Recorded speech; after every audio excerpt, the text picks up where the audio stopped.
Welcome back to Shattering Myths. It's my pleasure now to welcome a new guest into the program. He is a man that those who have listened to Shattering Myths for a prolonged period of time have come to know. He's been our guest on multiple occasions in the past.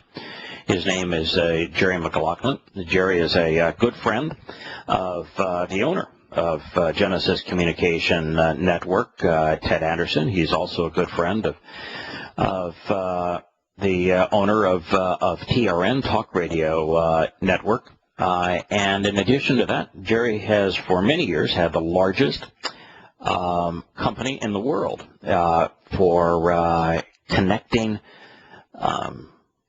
guests with radio hosts so that they could collectively share information that would help educate the American people.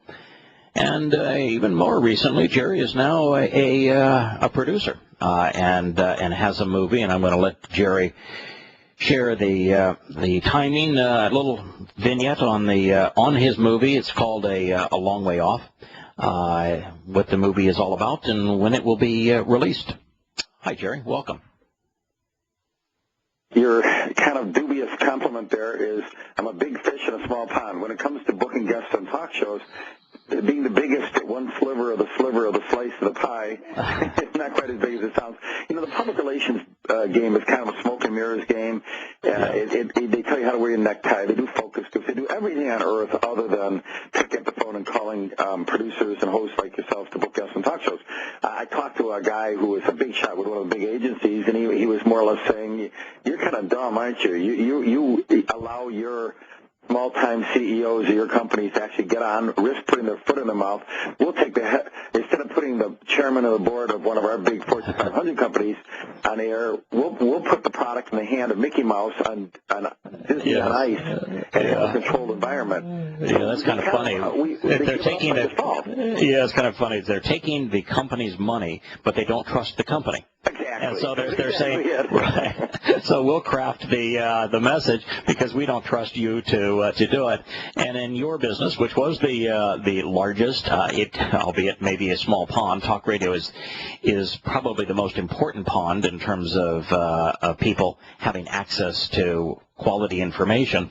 You trusted your guests to be able to convey their message effectively. If they couldn't convey their message, then perhaps their message isn't worth people knowing. So, well, when we booked you years ago, between what we got and then what you got on your own afterwards, because so many people liked you, they kept calling you. You were on well over 1,000 talk shows, so obviously that message resonated with the people. We do that for a lot of people. Phyllis Schlafly, about 20 years now. Larry Pratt from Gun Owners of America, about 20 years. Got him on Piers Morgan, where Piers Morgan did me a big favor by saying, "Larry, you're a very stupid man, aren't you?" And then it went viral. That's funny. All of the internet, Oh, you're right. Tell us about A Long Way Off, which is your feature film. It's funny you should say that. First of all, I had a good friend that I had to run by several possible names to, and I had Coming Home, Going Home, So Close and Yet So Far, A Long Way Coming, A Long Way Off. I don't remember what all I had. It was like 20 different names. And my very wise friend picked the name A Long Way Off. In fact, he's on the phone with me right now. His name is Craig Wynn. Yeah, actually, I would always love to be given credit. I can't take any credit for it because all I did is, since you were going to tell the story of the prodigal son, I said, why don't we use Yahowah's own terminology. He said a long way off, and I've always felt that if you convey what God said, you can't go wrong. Well, we can plagiarize scriptures because the statute of limitations is gone. Whether they go 28 years and another 28 years. You're actually not plagiarizing, you're quoting. And quoting God's word is another thing that it's really hard to be wrong when you're saying what God said.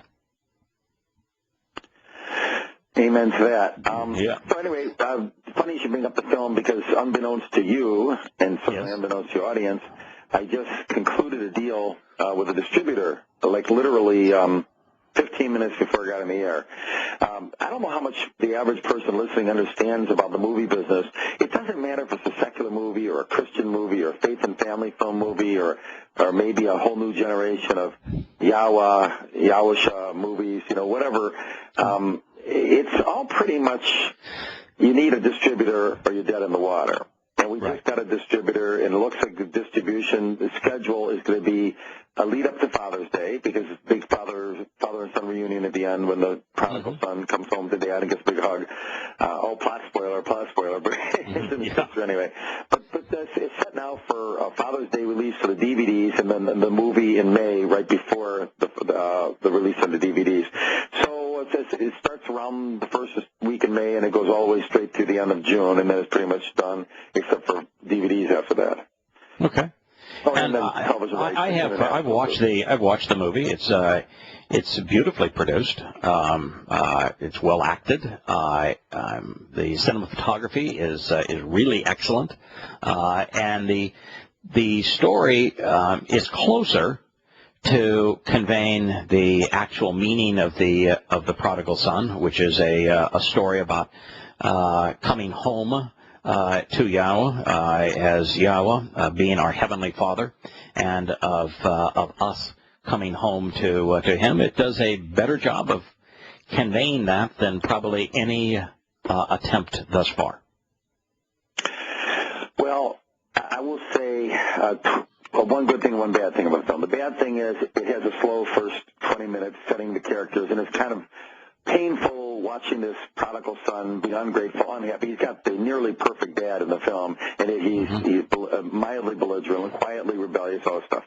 But once you get past that, it starts to grow and build and build and build. And then the last one-third of it is fantastic because it's got the payout at the end of the movie. A lot of movies, you walk away with the credits start to roll. You don't feel you got your money's worth. Well, if somebody turns this off 20 minutes into it, they're not going to feel they got their money's worth. And that's a concern I have on Netflix, because we intentionally made it character development strong and getting you kind of like to only like the kid a little bit, and then as he increases in character and experience and stuff like that, you like him more and more all the way to the end, and then you're hoping he finally does the right thing and goes home. So yeah, we're very, very happy about the film. The last scenes, though, particularly on the road, where he starts to walk down the road back to his father. The setting for that, the lighting on it, the music, the scoring, everything that's associated with the culminating scene of the reunion between father and son, which is the exact reunion that we would expect when we, as the covenant children, get to embrace Yahowah. That is worth watching the whole movie, even if there is a lot of misplaced religiosity that found its way into it. It is absolutely worth watching the movie for that. Since the version you saw, we made some changes. For instance, it starts off around Passover, where the son should be there enjoying the Passover with his family. So that's the first three feasts: Passover, unleavened bread, and first fruits. But so instead, he leaves. He picks the wrong time to leave. If he would have stayed and thought for what it was, fellowship with his dad, fellowship with his heavenly Father, it would have been great. And then when he's gone, it flashes back to his father reading a book about at the time of 7 sevens, which would be the fourth feast. And then at the end, around the end, he comes back around harvest time, where you have the Day of Reconciliations. Yeah, reconciliation. You've got Yom Kippurim, and then you've got Sukkah. Well, there's so many different Shelters. names for the millennial. Sukkah, shelters. Yeah, shelters, Feast of Booths, Feast of so basically he's coming home at that time, and then they have a feast. So the feast is with rhyme and reason. He happens to come home then. He's reunited at a feast. Now, his older brother doesn't understand this feast. Like, why is he allowed to come in here? Was I not the good little boy? Was I not the religious kind of older son for you? Did I ever fail you, Dad? And he said, no, your brother, who was once lost and now is found. He was gone, now he's home again. And we took that pretty much word for word on the version of the scriptures that you gave us that we put in there. You were my unofficial consultant on that. So I like that. Now, there's some other areas that may not be spelled out or may be off or whatever, but you got to understand, too, the average person listening, we ask for a little bit of forgiveness there because we're dealing with a lot of Hollywood things. We almost had a walkout, the makeup people were incensed that we wouldn't let them dress up the girl next door like a whore, and they were incensed that we wouldn't show cleavage or whatever. I don't know if you had a problem with it, but my wife and I have a no cleavage policy, so we had to redo the scenes, redo the dress, and we even cut out the kissing scenes when they're no longer making out. And the version you saw, it was pretty steamy there. We depict it, we show it, but just before they connect, it goes to the next scene each time. It's like a collage of near misses and lip locks. See, yeah. In the first of those two things, I'm glad that you improved the movie to give rhyme and reason to the 7 feasts and how the 7 feasts play such an essential role in our relationship and our participation in the covenant. They are the means that Yahowah uses to afford to the covenant's children the benefits of the covenant. And you're right. Had he stayed and participated in Pesach, Matzah, and Bakurim, then he would not have been estranged from the Father. So he has to miss those feasts. But when he returns around Yom Kippurim, which is the Day of Reconciliations, his relationship is reconciled and he's invited back into the home, which is what Sukkah represents. And Sukkah is the longest of the 7 feasts. So that makes perfect sense. On the small issue of sensuality, God's not opposed to sensuality. There's no the opposition to sensuality is all Pauline. God's not the least bit opposed to sensuality. So he had a double standard, though. I'm not opposed. So I'm not opposed. No, the Apostle Paul might have, some argue, had a double standard because the Greek culture back then was very laden with homosexuality, and he talked very fondly, I meant to say fondly, of Timothy. And I don't understand. I'm not going to pass judgment there. I don't know the original words, whether it was more fondle or more fond or more loving or more holy or what. You know better than me on that. Yeah, well, since God called Paul a false apostle, I'm not going to afford him the title of apostle. Since Yahowah said that Paul was the plague of death, the only thing that is important to convey regarding Paul is that he was perhaps the single most despicable man who ever lived. Yahowah happens to be conclusive on this argument. In my first pass of writing questioning Paul, I came to the conclusion that based upon Paul's actions and letters with Timothy that he was a homosexual. But God closed the case. In his depiction of Paul in Habakkuk, he refers to Shaul not only as the plague of death, but also as a homosexual. So the case is closed for me. The fact he was homosexual is irrelevant, other than it shows just another part of Paul's duplicity of his being a hypocrite because he spoke against what he himself was.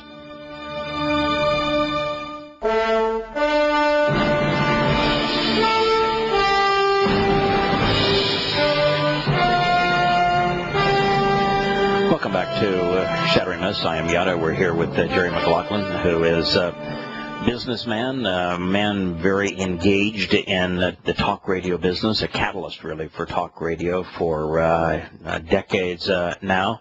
In addition to being a film producer with his movie A Long Way Off. Jerry, before we return to our discussion, I do want to bring up an item in the news that that affects a lot of Americans. Each of the last 2 days, the Dow has fallen by more than 180 points. It was down by more than 180 points yesterday. It is currently down 188 points.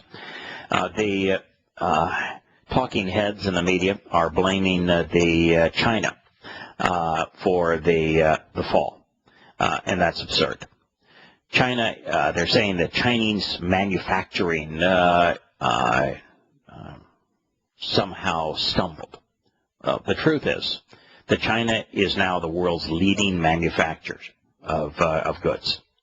It is also the world's fastest growing economy, both in percentage and absolute terms. The most recent report on the Chinese economy is that it grew at over 7%, which is growth at 3 times faster than the U.S. economy. So there's lots of reasons that the U.S. economy is having problems and that ultimately is going to fail. But the growth of the Chinese manufacturing sector is not one of them. But it also points out the viability of what we talked about at the end of the first hour with IQ al-Rassooli, that we are so linked to China that there is a 0% possibility that the Chinese are going to attack America or that they are even an enemy of America. It would be self-mutilating for the Chinese to put themselves in an adversarial position to America because we are their largest customer. But they might attack Japan economically or with bombs. What would we do then? You tell me, what would Barack Obama do if China just blatantly were to try to assimilate Japan? I don't think there's any possibility that... Who would stop them? It's not who would stop them. It's why would they do so. There is no incentive for them to do so. Japan is in its final death throes. Within a generation, Japan as we know it will cease to exist. And so that there would be no incentive for the Chinese to attempt to destroy Japan because Japan is destroying itself. What happened in Japan began about 2 or 3 decades ago, when the Japanese rebuilt their economy after the just utter destruction of it by America during World War II, they became enormously profitable and prosperous. And the Japanese people decided that life was too fun for them to accept the burden and the responsibility or to be interrupted by having children and trying to raise those children. And they chose to spend their time indulging themselves. And so the birth rate in Japan has fallen to a level that's not only unsustainable, it's to a level that within a generation there won't be a Japan. So there is physically be on that island. A group of a population too small to make it a viable independent nation. So there is no incentive for China to use its military capability to interfere with Japan, and there is absolutely no reason for the United States to intervene, thinking that its vital interest would somehow be compromised in this regard. So, the Obama policy has been to cease considering Muslims as our enemy and to move America's military resources into the Western Pacific, and he has said that he thinks China is America's most formidable foe, and he's wrong. But he's doing so because he favors Islam, and he wants America's military to have a reason to exist, and the only reason it can possibly exist is if there's a boogeyman out there that we can hold at bay with our military prowess. But and speaking of military, what is your opinion of the 200 million man march towards the end that's in the book of Revelation? Yeah, the challenge you have, of course, is we just don't have an old copy of Revelation from chapter 17 on. So you have to be very careful with Revelation because everything we have from 17 on is post-Constantine and therefore under the heavy editorial hand of the Roman Catholic Church. Yeah, but 200 million man army was like unthinkable back then. Somebody predicted something pretty wild there. Yeah, we'll speak about who is represented by the 200 million men, if in fact that is an accurate statement, and where that ranks amongst the wars that the earth will encounter over the next 20 years. Be back in a moment.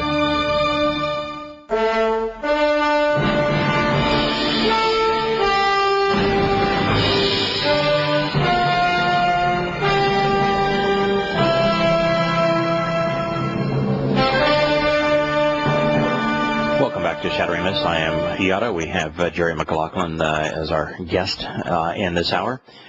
Jerry, you asked a question about the 200 million man army that plays a role in Armageddon. Armageddon is the third of the wars that are fought during the tribulation. You got a Gog and Magog. You got World War III. What's the third one? The Magog War actually has two hits. So World War III has 2 phases. Now, in the Magog War, Muslim mujahideen from the Caucasus region, what used to be the Soviet Union, around north and around the Black and Caucasus, the Caspian Seas.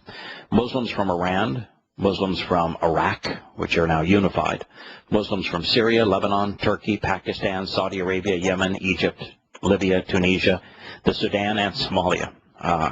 While we're not told the number of them, I suspect that they will number in the 200 million. Israel is completely incapable of defending itself from the attack. Now, Yahowah himself is going to intervene. He very, very seldom intervenes in human history, but he is going to intervene. He's promised to do so on behalf of Israel and his covenant. And those Muslims who will probably number in the 200 million will be annihilated. This begins, and it's really interesting, it's something we would never have suspected even 3 years ago. But it's the fall of Damascus and of greater Syria that leads to the thinning of Israel at the waist, which then leads to the impetus for the Magog War, because at that point Israel is imminently vulnerable. And God laid out that whole timeline for us through the prophet Yahowah, which is Isaiah. Now, that will still leave some Muslims. In fact, most Muslims, the largest percentage of Muslims, live throughout Asia, particularly in Indonesia, where they still would have the capability of amassing 200 million men. But most have thought that this probably represents Chinese influence as well, since the Chinese have the largest army in the world in terms of personnel. They don't have the largest army in terms of spending, nowhere close. They spend about 1/10 on their military what America does. But they have the largest army because they're the largest population in terms of just numbers of people. And so after the Islamic countries in the Middle East are destroyed, there will be a vacuum of power, and therefore the lifeline for China, which will be the fuel from the Caspian Sea, will need to be protected. And so the Chinese, and perhaps joined by Indonesian and Asian Muslims, will move through the Mesopotamia and ultimately come into Israel, where they will stage a war, where they will begin to attack Jerusalem, but they too will be thwarted, this time not so much by intervention from Yahowah, but by Yahowah's return. When he returns, he's not dialing his power down nearly as much as he did to become corporeal. He's coming back as light, and those who are not part of his covenant family will be instantly vaporized. Well, the way they described it was white hair and fire from his eyes, which is both kind of light. Light hair, light coming from his eyes. Right. I mean, that's the best way they were probably able to describe it. And who knows how it got botched in translation. But Yahowah's own presentation, and through his disciple Matanya in the Olivet Discourse, where he is citing for the most part Zechariah, he tells us that he comes back not only as light, but consistent with the light that would emerge from a constellation of stars. Wow.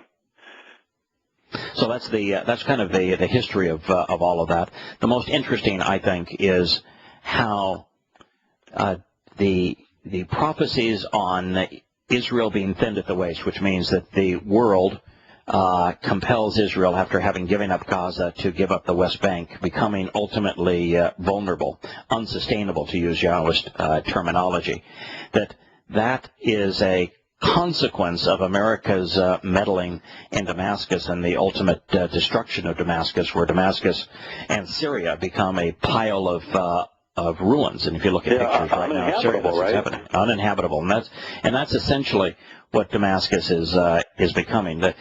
Yah's term in this regard, as it relates to Damascus and Syria, is that there will still be marauding bands of mujahideen, but there will be no one left for them to terrorize. Because correct me if I'm wrong, but isn't Damascus the oldest continually inhabited city in world history?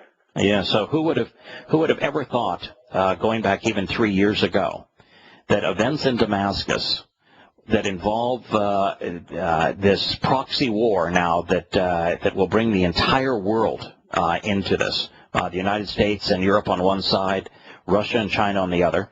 This fight to the death between Sunni and Shia Islam, a war that the United States started by invading Iraq and giving Iraq to Iran. Who would have ever thought that Syria and Damascus would be destroyed as a result of that, or that that action would lead to the world wars that we see in the first and the second phase of the Magog War.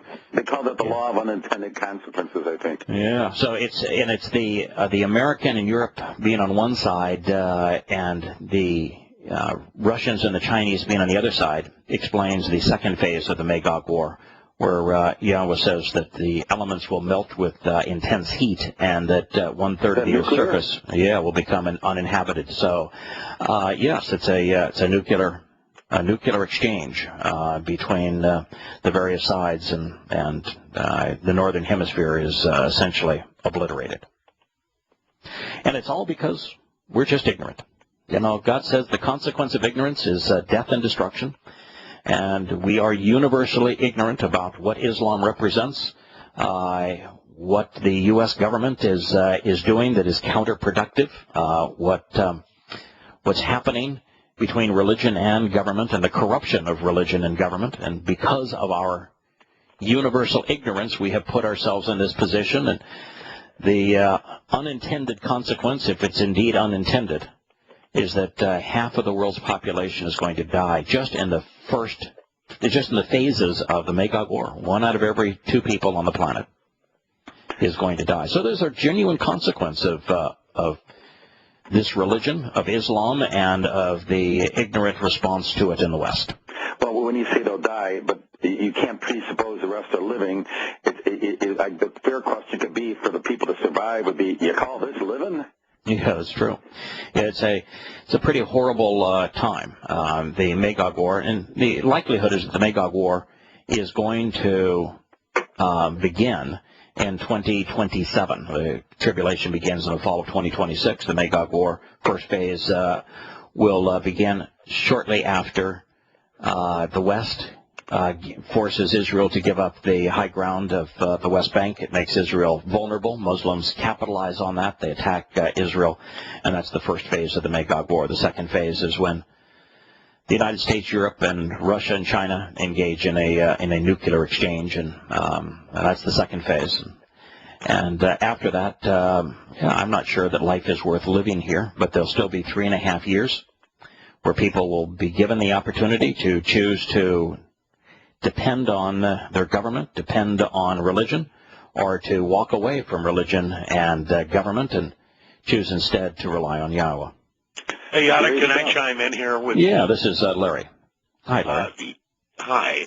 Yahweh's word says this in Yahowah when he's speaking of Yahushua, which is himself in a diminished form. He says, he is a diminished part of me on behalf of you, existing as my servant to stand up for, establish, restoring the tribes of Yaakov, and to change, restore, and preserve Yisrael. Now, I will give you as a gift to provide light to the Gentiles, existing as I am, Yahushua, to the limits the land, earth, world, and space, says Yahowah, Redeemer of Yisrael, the set-apart one. That's Yashayahu 49:6-7. Now, what happens is down here upon the return at this battle of Muggy Down, or Armageddon, Zechariah says this, this shall come to pass on this day, which there shall be no diminishing of his esteemed beloved light. And then this is what happens. And this shall be the plague which Yahowah shall inflict upon the nations and armies which organize to fight against Jerusalem. Now at this time their flesh will dissolve, and while they're standing on their feet, their eyes will melt in their sockets, and their tongues will liquefy in their mouths. So that explains why he comes to us in a diminished form. Anyone not covered in the Ruach at that point, they're going to see that constellation of stars coming at them, and they're going to melt. Okay. That's all I want. No, it's a powerful testimony, and one of the things that's interesting is that that testimony helps explain what God has to say in the opening statements in the 17th chapter of Yahowah, where he says that the reason that Damascus is destroyed is because he has promised that Israel will continue to exist. And had Damascus not been destroyed, that wouldn't be possible. So we see a direct tie-in between the destruction of Damascus and greater Syria, which is really Assyria. And the purpose is that Yahowah made a promise to Abraham, to Ishak, and to Jacob that ultimately he would reconcile his relationship with his estranged children. Well, there's three involved. You got Assyria, you got Egypt, and you got Israel. And there's going to be a path of unity there, too. Now, my background is Assyrian. I mean, I don't remember if I ever told you this before. My mom was a full-blooded Assyrian, as in Assyrian. So I'm a half-ass Syrian. And the other half would be Scotch, Irish, English, and German. So I find that interesting because my Kunta Kinte people were pretty nasty people, the Second World Empire, and then they all repented with Nineveh. With Jonah there. And then later on, they were the first converts in Antioch. So it's hard to find a non-Christian Assyrian anywhere in the world. I know I went off the reservation here a little bit, just thought I'd throw in that plug. Yeah, unfortunately, from God's perspective, there's nothing, Christianity is no better than Islam. So the Assyrians don't get an attaboy for changing from being pagan to Islamic, and then to Christian, or pagan to Christian, and then mostly Islamic today, in terms of the preponderance of people living in what Yahowah would describe as Greater Syria or Assyria. We'll be back with Shattering Myths after the commercial break.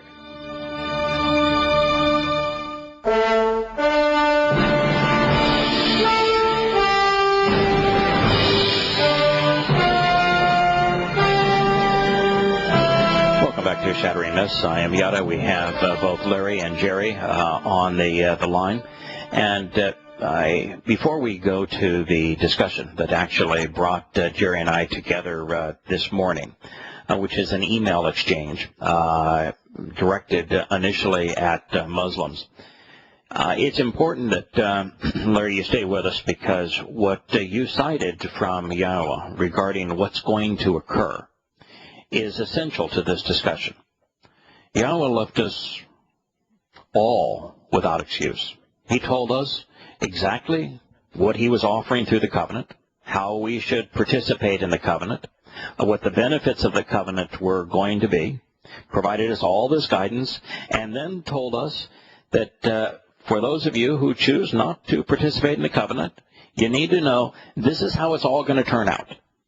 And it ain't very pretty. And so God left us without excuse. He was extraordinarily clear as to what was going to happen and why it was going to happen. And so as it relates to those who don't respond to God's offer, they really don't have an excuse.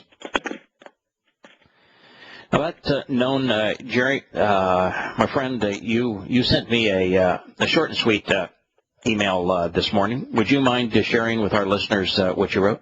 Actually, last night I was troubled. I had something just gnawing at me back and forth in my head. I couldn't sleep. I got up and I emailed you.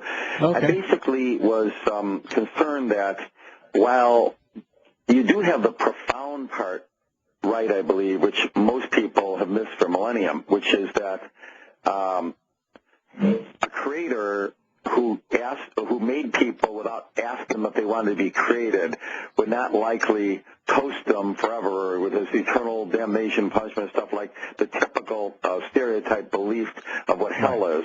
The Christian or the Islamic hell is based upon God seeing to it that those who don't capitulate are eternally tortured. And such a God is sadistic. I was playing on that and thinking that, a loving creator, a perfect creator, making people, creating people, and a certain amount of them will finally get it. A small amount will get it and think, I want to be intimate with you now here on earth, and I want to be intimate with you forever and have great family time, la-di-la-di.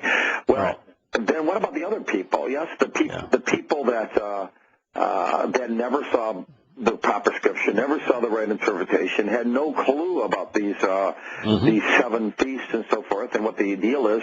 And I just had to know if, in your opinion, those people would be tortured or eternally separated or what it would be for them, because it didn't seem fair.